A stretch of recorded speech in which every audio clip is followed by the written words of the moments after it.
The shorter your sleep, the shorter your life. The decimation of sleep throughout industrialized nations is having a catastrophic impact on our health, our wellness, even the safety and the education of our children. It's a silent sleep loss epidemic, and it is fast becoming one of the greatest public health challenges that we face in the 21st century. The disruption of deep sleep is an underappreciated factor that is contributing to cognitive decline or memory decline in aging, and most recently we've discovered in Alzheimer's disease as well. There's a structure that sits on the left and the right side of your brain called the hippocampus. It's very good at receiving new memory files and then holding on to them. Yet in those people who are sleep deprived, we actually couldn't find any significant signal whatsoever. Without sleep, the memory circuits of the brain essentially become waterlogged, as it were, and you can't absorb new memories.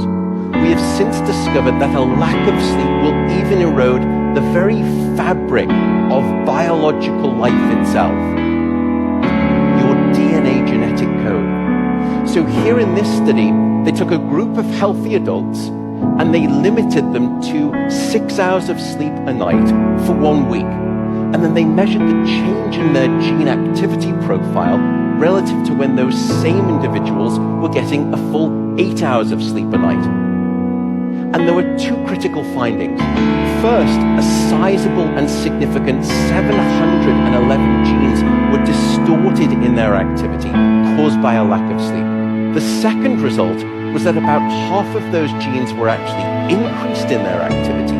Genes associated with the promotion of tumors, genes associated with long-term chronic inflammation, and genes associated with stress, and as a consequence, cardiovascular disease. There is simply no aspect of your wellness that can retreat at the sign of sleep deprivation and get away unscathed.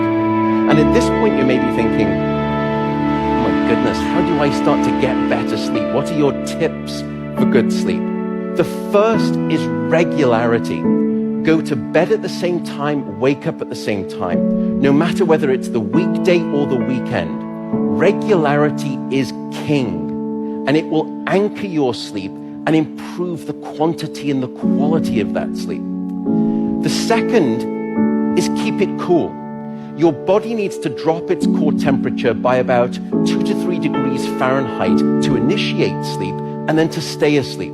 And it's the reason you will always find it easier to fall asleep in a room that's too cold than too hot. So aim for a bedroom temperature of around 65 degrees or about 18 degrees Celsius. That's going to be optimal for the sleep of most people. Sleep, unfortunately, is not an optional lifestyle luxury. Sleep is a non-negotiable biological necessity. It is your life support system. And with that soapbox rant over, I will simply say good night, good luck, and above all, I do hope you sleep well.